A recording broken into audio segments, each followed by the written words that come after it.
आज रात 12 बजे से पूरे देश में प्रधानमंत्री मोदी की सादगी और बचत की अपील का असर अब बिहार की राजनीति में दिख रहा है, जहां मंत्री छोटे काफिले के साथ कैबिनेट बैठक में पहुंच रहे हैं।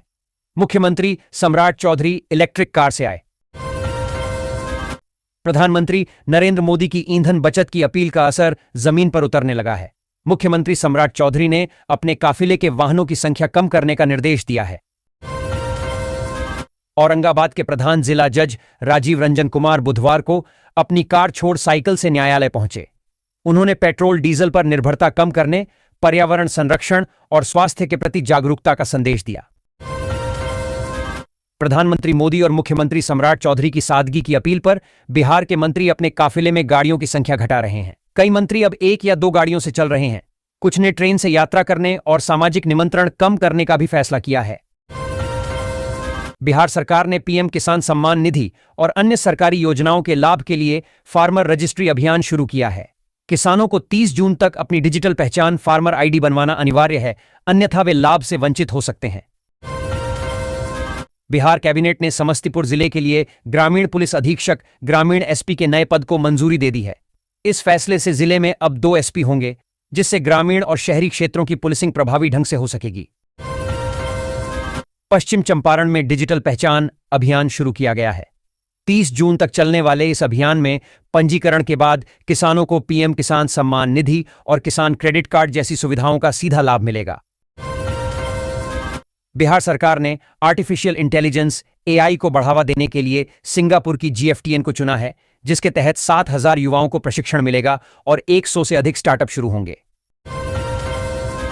सीएसबीसी बिहार ने सिपाही भर्ती परीक्षा के लिए 35,695 अभ्यर्थियों के आवेदन रद्द कर दिए हैं, जिससे बड़ी संख्या में युवाओं में चिंता फैल गई है। अधिकांश आवेदन अधूरे रहने या स्वयं अभ्यर्थियों द्वारा वापस लेने के कारण निरस्त हुए, जबकि कुछ फोटो हस्ताक्षर संबंधी त्रुटियों के चलते रद्द किए गए।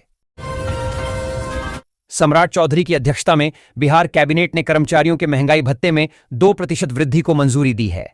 साथ ही ईवी नीति में संशोधन, चार्जिंग स्टेशन प्रोत्साहन और बिहार को एआई क्षेत्र में अग्रणी बनाने के लिए कई महत्वपूर्ण निर्णय लिए गए।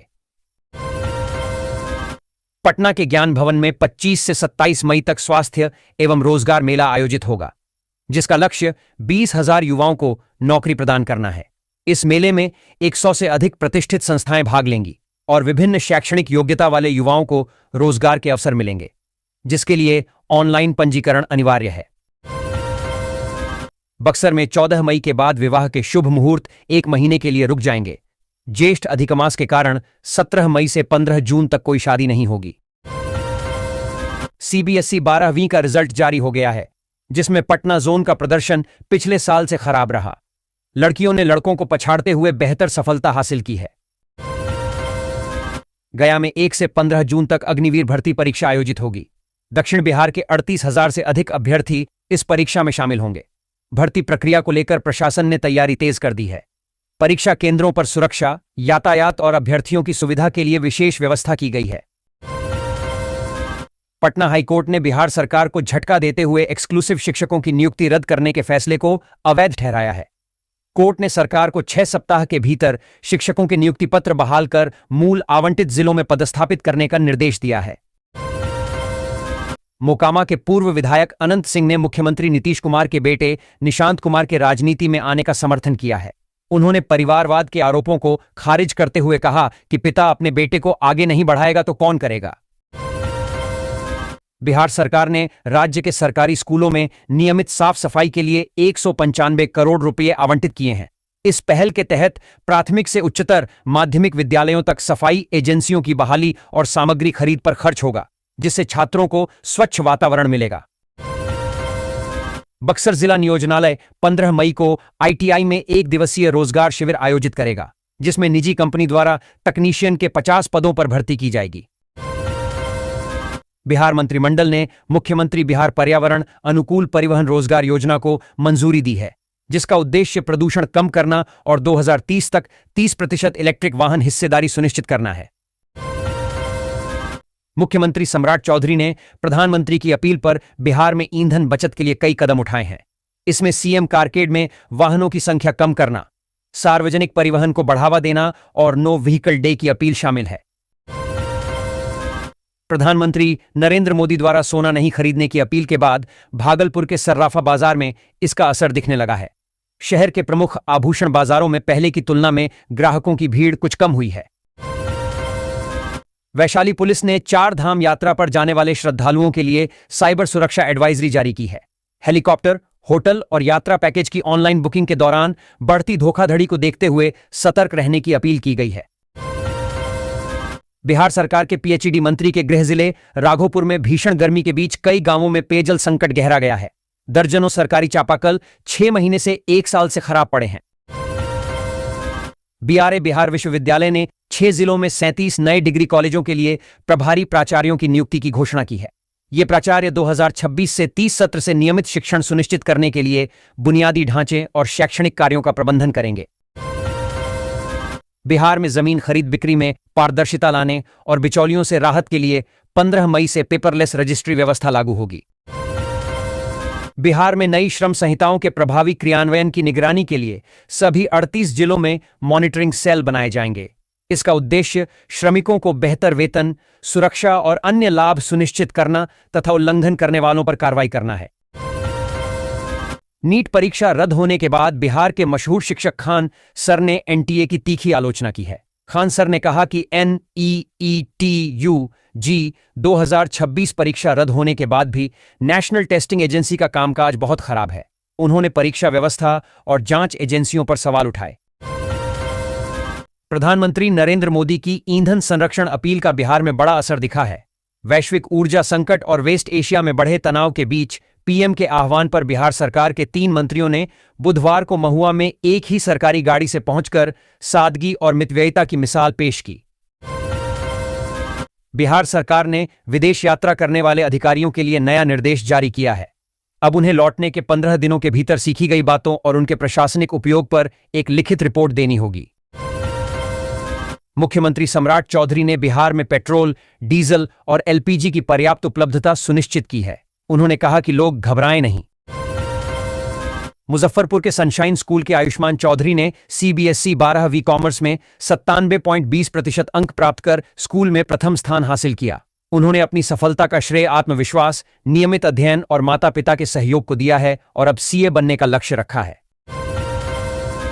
केंद्रीय अन्वेषण ब्यूरो सीबीआई नीट यूजी प्रश्न पत्र लीक मामले में गिरफ्तार सभी 7 आरोपियों को रिमांड पर लेकर पूछताछ करेगी। जांच एजेंसी मामले से जुड़े नेटवर्क, अभ्यर्थियों तक पहुंच और पैसों के लेन देन की गहराई से जांच करेगी। भागलपुर रेलवे स्टेशन पर नई स्टेबलिंग लाइन का विकास पूरा हो गया है, जिसका लाइट इंजन ट्रायल सफलतापूर्वक संपन्न हुआ। यह नई लाइन ट्रेन संचालन को सुगम बनाएगी, भीड़भाड़ कम करेगी और यात्रियों को समय पर ट्रेनें उपलब्ध कराने में मदद करेगी। सुल्तानगंज शूटआउट के मुख्य आरोपी रामधनी यादव के घर पर पुलिस मुठभेड़ में मारे जाने के 14 दिन बाद बुलडोजर चलाया गया। यह कार्रवाई रेलवे की जमीन पर अवैध कब्जे के कारण की गई, जहां भारी पुलिस बल तैनात था। बिहपुर और गोपालपुर के विधायकों के मंत्री बनने पर एनडीए कार्यालय में जश्न मनाया गया। कार्यकर्ताओं ने पीएम मोदी की ईंधन बचाने की अपील का पालन करते हुए मंत्रियों के स्वागत में वाहनों का काफिला न निकालने का निर्णय लिया। अरवल जिले में भूमि विवादों की सुनवाई अब वीडियो कॉन्फ्रेंसिंग वीसी के माध्यम से होगी। यह नई व्यवस्था अदालती कार्यवाही को अधिक कुशल और सुलभ बनाएगी, जिससे शिकायतकर्ताओं और गवाहों का समय और पैसा बचेगा। हिंदू रीति रिवाजों में महिलाओं के शमशान घाट न जाने की पुरानी परंपरा रही है, जिसके पीछे कई मान्यताएं थीं। हालांकि वैशाली में 5 बेटियों ने अपने पिता की अर्थी को कंधा देकर और अंतिम संस्कार कर इस सोच को बदला है। भागलपुर इंजीनियरिंग कॉलेज के छात्रों ने नैनोसिलिका और केवलार फाइबर से एक nano composite bullet proof armour विकसित किया है। यह नवाचार रक्षा क्षेत्र को मजबूत करने के उद्देश्य से है और प्रारंभिक परीक्षणों में प्रभावी साबित हुआ है, जिसे अब बैलिस्टिक परीक्षण के लिए भेजा जाएगा। Bihar state power holding company limited BSPL ने नए बिलिंग सॉफ्टवेयर माइग्रेशन के कारण राज्य के 8 विद्युत आपूर्ति अंचलों में 25 मई 2026 तक कई सेवाएं अस्थायी रूप से बंद कर दी हैं। इससे नए कनेक्शन, बिलिंग और लोड परिवर्तन जैसे कार्य प्रभावित रहेंगे। हालांकि विभाग ने उपभोक्ताओं से धैर्य रखने की अपील की है। पटना हाईकोर्ट ने 18 मई से 11 जून 2026 तक वार्षिक ग्रीष्मकालीन अवकाश की घोषणा की है। इस अवधि में 3 चरणों में वेकेशन बेंचों का गठन किया गया है, जो सिविल और आपराधिक मामलों की सुनवाई करेंगी। रेलवे बोर्ड ने अमृतसर न्यू जलपाईगुड़ी अमृत भारत एक्सप्रेस के रूट, ठहराव और समय सारणी में बदलाव किया है। अब ठाकुरगंज स्टेशन को भी वाणिज्यिक ठहराव मिला है, जिससे किशनगंज और नेपाल सीमा क्षेत्र के यात्रियों को लाभ होगा। बिहार सरकार के मंत्री श्री भगवान सिंह कुशवाहा ने कहा है कि राज्य को अपराध मुक्त बनाना सरकार की सर्वोच्च प्राथमिकता है। उन्होंने जोर दिया कि विकास कार्य जारी रहेंगे, लेकिन अपराध नियंत्रण विकास की राह में सबसे बड़ी बाधा है। खेल विभाग के अपर मुख्य सचिव डॉ. बी राजेंद्र ने मंगलवार को विभाग की समीक्षा बैठक के दौरान जिला खेल पदाधिकारियों, डीएसओ एवं विभाग में पदस्थापित अधिकारियों को नियमित मैदानी निरीक्षण को प्राथमिकता देने का निर्देश दिया। विधान परिषद की भोजपुर बक्सर स्थानीय प्राधिकार सीट पर मंगलवार को शांतिपूर्ण तरीके से 97.96% मतदान संपन्न हुआ। इस सीट पर जदयू और राजद के बीच सीधा मुकाबला है, जिसकी मतगणना 14 मई को होगी।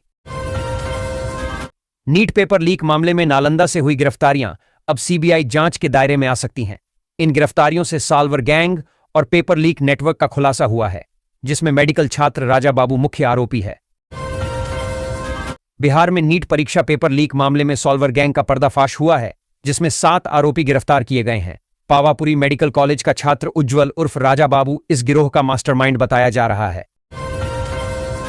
बक्सर में प्रधान जिला एवं सत्र न्यायाधीश काजल झाम के नाम पर थाईलैंड के नंबर से फर्जी व्हाट्सएप अकाउंट बनाकर वकीलों और कर्मचारियों को निशाना बनाया जा रहा है।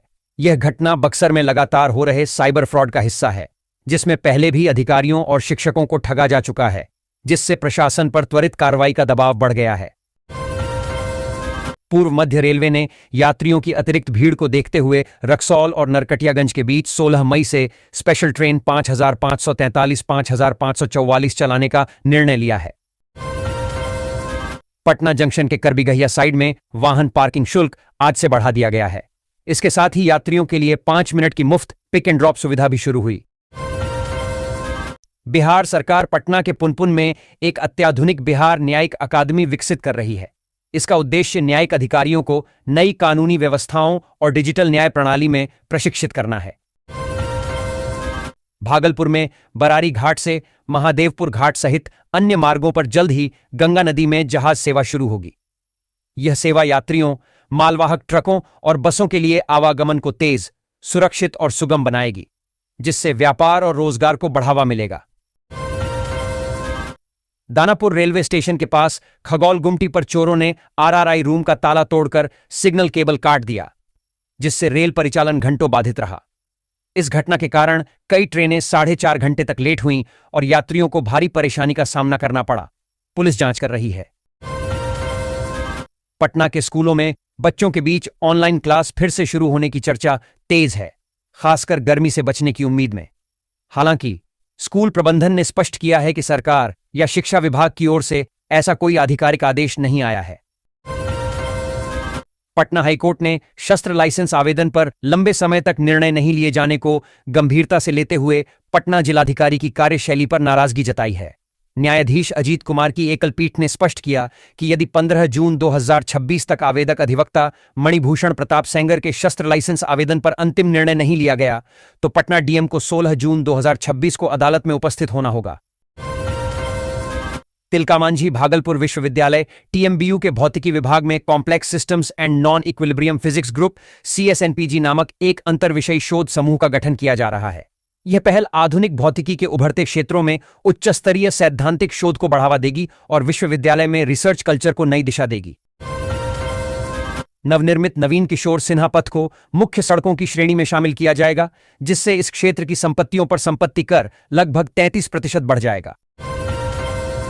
नेपाल सीमा शुल्क विभाग ने नेपाल जाने वाले वाहन चालकों के लिए पहचान पत्र और ऑनलाइन अस्थायी वाहन घोषणा अनिवार्य कर दी है। बिहार सरकार ने ग्रामीण कार्य विभाग में लापरवाही और भ्रष्टाचार के आरोपों पर बड़ी कार्रवाई की है। लखीसराय के एक कार्यपालक अभियंता को फर्जी सत्यापन मामले में निलंबित किया गया है, जबकि 2 अन्य अभियंताओं के खिलाफ विभागीय कार्रवाई शुरू की गई है। 16 मई को ज्येष्ठ अमावस्या पर वट सावित्री व्रत और शनि जयंती का दुर्लभ संयोग बन रहा है। यह दिन अखंड सौभाग्य, पति की दीर्घायु और शनि ग्रह दोषों से मुक्ति के लिए अत्यंत शुभ माना जा रहा है, जिसके लिए भागलपुर में विशेष तैयारियां हैं। मुजफ्फरपुर में इस बार लीची उत्पादन में भारी गिरावट आई है, जिससे किसान और व्यापारी दोनों संकट में हैं। मौसम की मार, कीटों के प्रकोप और प्रतिकूल हवा के कारण उत्पादन लगभग आधा रह गया है, जिससे भारी आर्थिक नुकसान हो रहा है। बंगाल की खाड़ी में कम दबाव के कारण बिहार के मौसम में बदलाव आएगा, जिससे 16 मई तक आंधी, बारिश और वज्रपात की संभावना है। बिहार ग्रामीण कार्य विभाग ने ग्रामीण सड़कों और पुलों के निर्माण व रखरखाव में लापरवाही बरतने वाले 8 ठेकेदारों को 3-4 साल के लिए काली सूची में डाल दिया है। बिहार के पूर्व मुख्यमंत्री नीतीश कुमार ने सीतामढ़ी का अचानक दौरा किया, जहां उन्होंने सांसद देवेश चंद्र ठाकुर के आवास पर नेताओं और कार्यकर्ताओं के साथ राजनीतिक व संगठनात्मक मुद्दों पर चर्चा की। उन्होंने देवेश चंद्र ठाकुर को जिले में सक्रिय रहने और जन समस्याओं का समाधान करने की सलाह दी। साथ ही अपने कार्यकाल के विकास कार्यों का भी जिक्र किया। बोधगया की अंतर्राष्ट्रीय छवि और स्वच्छता को लेकर केंद्र सरकार गंभीर है। विदेश मंत्रालय ने बिहार सरकार को पत्र लिखकर गंदगी पर तत्काल कार्रवाई की मांग की, जिसके बाद नगर परिषद ने सफाई अभियान तेज कर दिया है। रेलवे ने पूर्वी और पश्चिमी चंपारण के यात्रियों के लिए रक्सौल और नरकटियागंज के बीच द्विसाप्ताहिक स्पेशल ट्रेन चलाने का निर्णय लिया है। यह ट्रेन 16 मई 2026 से 11 जुलाई 2026 तक 17 ट्रिप लगाएगी, जिससे सीमावर्ती इलाकों को बेहतर कनेक्टिविटी मिलेगी। भागलपुर के मनस्वी हॉस्पिटल में विश्व फाइब्रोमाइल्जिया जागरूकता दिवस पर एक कार्यक्रम हुआ। विशेषज्ञों ने फाइब्रोमाइल्जिया के लक्षणों, कारणों और समय पर उपचार के महत्व पर प्रकाश डाला। लोगों को लगातार दर्द व थकान को नजरअंदाज न करने की सलाह दी। बिहार में वेटलैंड्स के संरक्षण और दस्तावेजीकरण पर जोर दिया जा रहा है, जहां 70% से अधिक आर्द्र भूमि का क्षरण हुआ है। पूर्णिया और कटिहार में सर्वाधिक जल निकाय पाए गए हैं, जिनके वैज्ञानिक प्रलेखन के लिए सेव बिहार वेटलैंड्स ऐप का उपयोग कर वनकर्मियों को प्रशिक्षित किया जा रहा है। भागलपुर में विक्रमशिला ग्रीनफील्ड सैटेलाइट टाउनशिप के विस्तार पर बैठक हुई, जिसमें 140.72 वर्ग किलोमीटर अतिरिक्त क्षेत्र को शामिल करने का प्रस्ताव है। यह मास्टर प्लान आधुनिक सुविधाओं, चौड़ी सड़कों और भू मालिकों को 55% विकसित भूमि लौटाने के प्रावधान के साथ एक सुव्यवस्थित शहर विकसित करेगा। बिजली पर निर्भरता समाप्त करने के लिए जिला के सभी सरकारी भवनों पर सौर ऊर्जा लगाए जाएंगे। इसके लिए जिला स्तर से कार्यवाही के साथ निगरानी और मॉनिटरिंग किया जा रहा है। वाल्मीकिनगर स्थित जल संसाधन विभाग के अतिथि भवन में बुधवार को नेपाल के अधिकारियों के साथ भारत के अधिकारियों ने नेपाल प्रक्षेत्र में गंडक भूमि को अतिक्रमण मुक्त कराने को लेकर एक समन्वय बैठक किया। भारत और नेपाल के बीच बहुप्रतीक्षित रक्सौल काठमांडू रेल परियोजना अब तेजी पकड़ती नजर आ रही है। इन दिनों नेपाल की बालिन सरकार से जुड़ा एक वीडियो सोशल मीडिया पर तेजी से वायरल हो रहा है, जिसमें बागमती नदी किनारे रेल लाइन बिछाने और रेल मार्ग शुरू करने की चर्चा दिखाई जा रही है। पथ निर्माण मंत्री शैलेंद्र ने दरभंगा के कुशेश्वर स्थान बाईपास के नए अलाइनमेंट को मंजूरी दी है। यह नया मार्ग बसावट से दूर होगा, जिससे सैकड़ों परिवारों का विस्थापन रुकेगा और भूमि अधिग्रहण की लागत भी कम आएगी। उत्तर रेलवे के लखनऊ स्टेशन पर कॉन्कोर्स निर्माण के कारण 15 मई से 23 जून तक 40 दिनों का मेगा ब्लॉक रहेगा। इससे मुजफ्फरपुर सूरत सहित कई ट्रेनों के परिचालन और मार्ग में बदलाव किया गया है। यह लेख बिहार के पारंपरिक व्यंजनों लिट्टी चोखा, मकुनी और सकरौरी की ऐतिहासिक पृष्ठभूमि, लोकप्रियता और बनाने की विधि पर प्रकाश डालता है। इन व्यंजनों का स्वाद सदियों से बिहार की संस्कृति का अभिन्न अंग रहा है।